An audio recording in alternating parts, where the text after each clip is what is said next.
work done by variable force.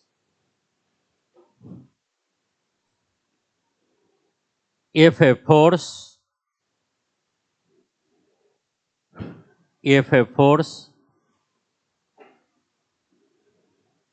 is varying, if a force is varying with a distance, if a force is varying with a distance,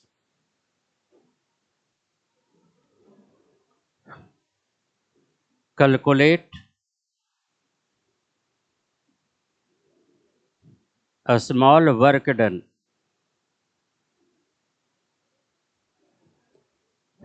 Calculate a small work done and integrate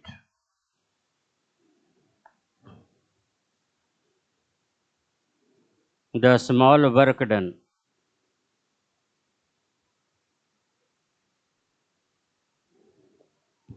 to calculate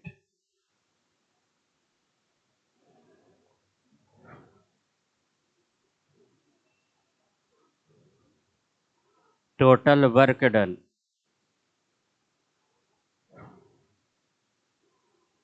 by variable force.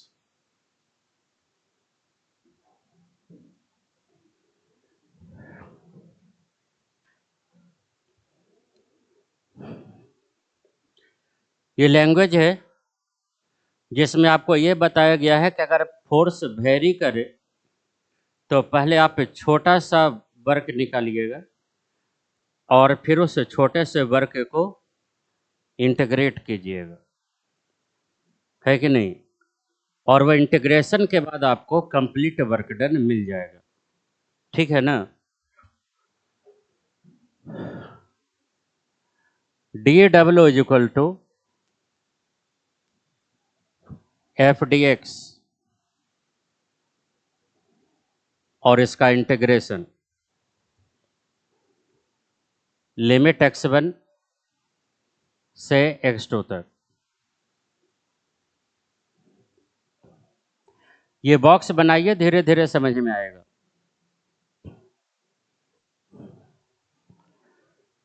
dw is equal to F D X integration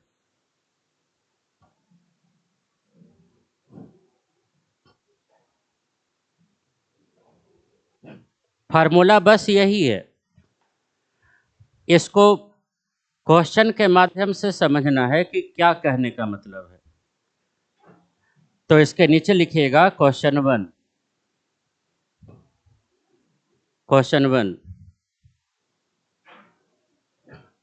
A force F is equal to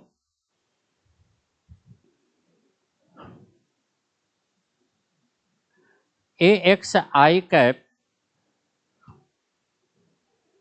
F is equal to A X I cap is applied on a body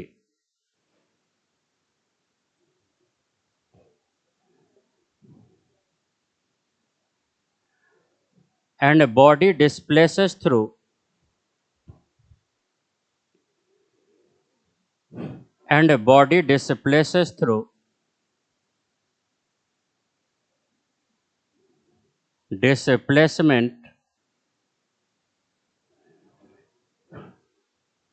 displacement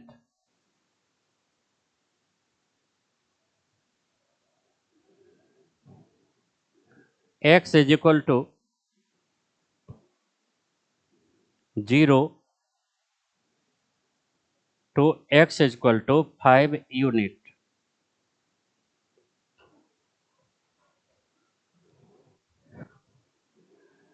Calculate the work done by this force. Calculate the work done by this force. हम hint करेंगे, आप solve कीजिएगा। ये बताइए जो force लिखा है वो ए एक्स आई कैप लिखा हुआ है, क्या एक्स की वैल्यू बदलने पर फोर्स की वैल्यू बदलेगी? तो ये फोर्स कांस्टेंट हुआ कि वेरिएबल हुआ? वेरिएबल हुआ, इसलिए हमने हेडिंग दिया था work done by variable force. और एक्स कितना है इसका? 0 से लेकर के 5 यूनिट तक है। कुछ याद है कि अगर ये फोर्स एक्स का फंक्शन है, मतलब वेरिएबल है, तो वर्क डन एक मतलब एग्जैक्ट सॉल्व नहीं होगा एक बार में। कैसे सॉल्व होगा बताओ?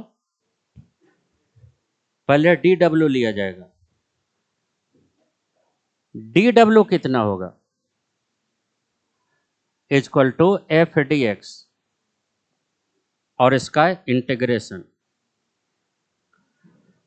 बताइए इसको सॉल्व करके क्या बनेगा? डी डब्ल्यू का इंटीग्रेशन हो जाएगा डब्ल्यू, एफ का वैल्यू क्या भरिएगा? ए एक्स डी एक्स। लिमिट किसका वहां पे डाला जाएगा? एक्स का। कहां से कहां तक? इसको अच्छे से समझिए तो समझ जाइएगा कि कितना वर्क होना चाहिए, कैसे सॉल्व होना चाहिए। बताओ, ये तो कांस्टेंट है, बाहर निकल जाएगा, बाकी क्या बचेगा? X D x. X D x का इंटीग्रेशन कितना हो जाएगा? और इसका लिमिट 0 से लेके 5 तक। पहले किसका वैल्यू पुटअप करोगे? 5 का। एक्स को 5 अगर समझे तो वह 5 का स्क्वायर 25 हो जाएगा, तो इसका आंसर हो जाएगा 12.5 ए जूल। नोट कीजिए जल्दी।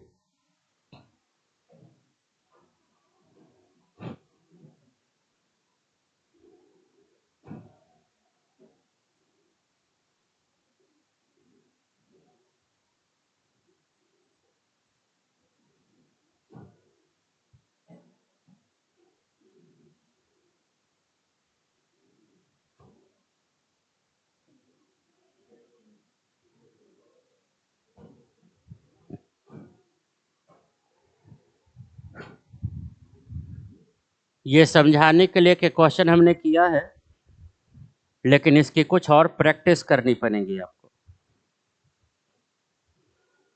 मेन मुद्दा क्या था इसको सॉल्व करने में? कि आपको टोटल वर्क डन डायरेक्ट नहीं सॉल्व करना है, पहले क्या सॉल्व करना है? स्मॉल वर्क डन, है कि नहीं? ये सीख लो, काम हो जाएगा।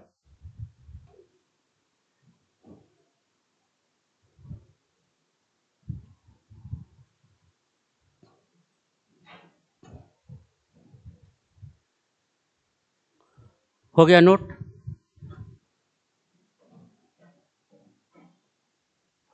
आगे सुनिए।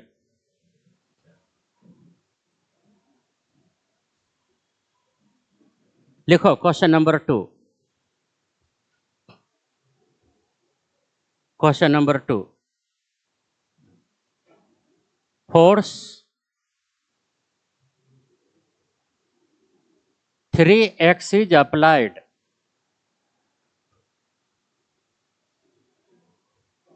force 3x is applied on a body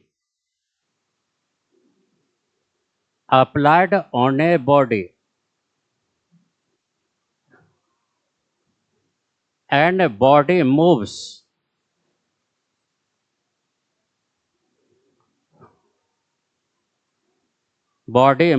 from x equal to 3 meter to x equal to 5 meter। ठीक है? Find the work done by this force find the work done by this force.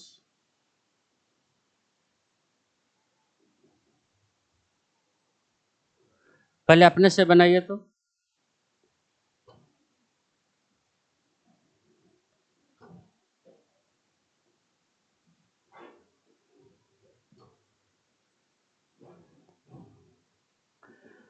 Question देख के आपको क्या लगता है, force constant है कि वेरिएबल है?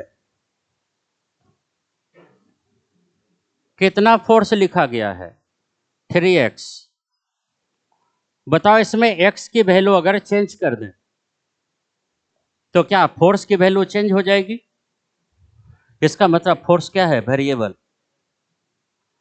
और x का लिमिट कहां से कहां तक है? 3 से लेकर के 5 तक। यह हिंट है, बनाइए।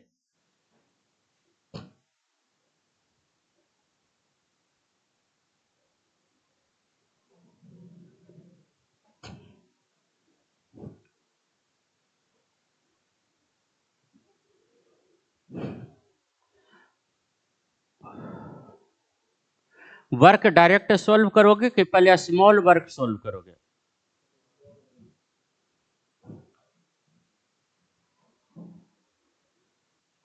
लिखो D W is equal to,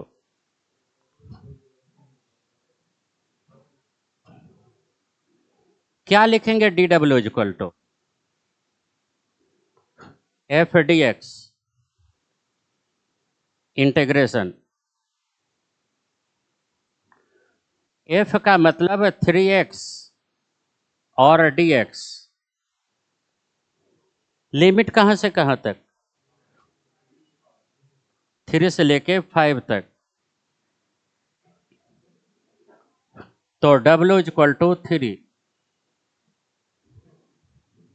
फिर क्या बचा? x D x. क्या होगा इंटीग्रेशन? बाई 2। और लिमिट हो जाएगा 3 से 5 तक। बताइए इसमें से 3/2 बाहर अगर कर दिया जाए तो क्या बचेगा? एक्स स्क्वायर बचेगा ना। और इसका लिमिट 3 से लेकर के 5 तक। तो W इज इक्वल टू, पहले कौन सा लिमिट पुट अप करोगे तो कितना बन जाएगा? फिर क्या करोगे? 9। 25 में से 9 चले गए तो 16। तो W is equal to 3/2 into 16।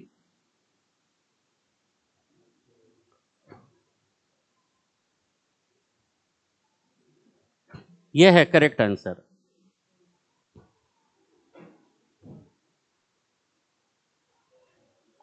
जल्दी।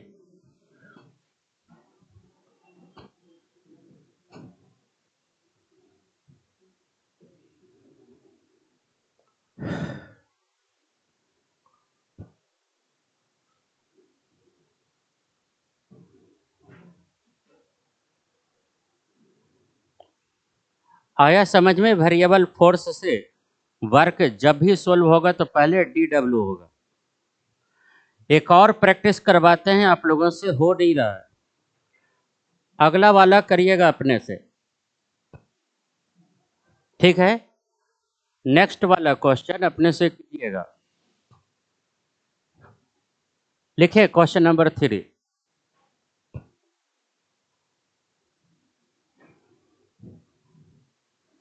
A force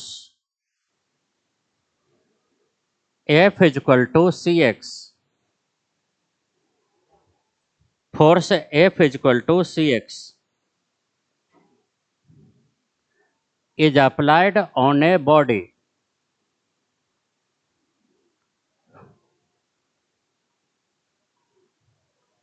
which displaces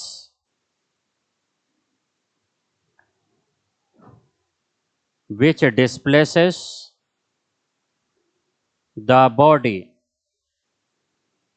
from x is equal to x1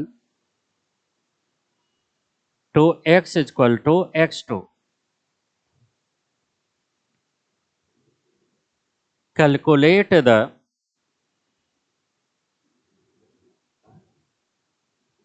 work done by this force. Solve कीजिए।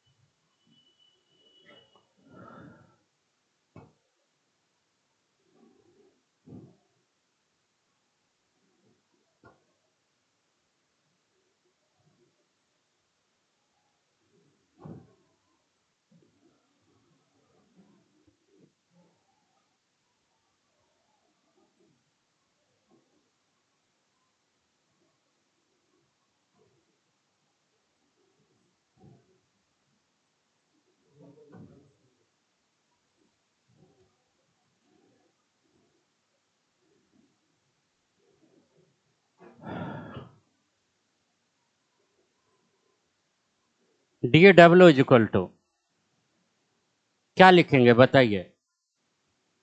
F D X. आपने जो लिखा है वो बोलो, हम चेक कर देंगे सही है कि नहीं है। अगला स्टेप क्या लिखेंगे? W is equal to F का वैल्यू पुट करना है, कितना? सी एक्स और ये डी एक्स। लिमिट क्या पुट करोगे? x1 टू x2 है ना? तो W is equal to C के बाद क्या बचेगा? X D X square by 2 x1 to x2। तो ये हो जाएगा c बाई 2 और यहां बचेगा एक्स स्क्वायर और ये अंतिम लाइन है। बोलो c बाई 2 तो रहेगा, ब्रैकेट में क्या होगा? x2 का स्क्वायर माइनस x1 का स्क्वायर। ये करेक्ट आंसर हो जाएगा।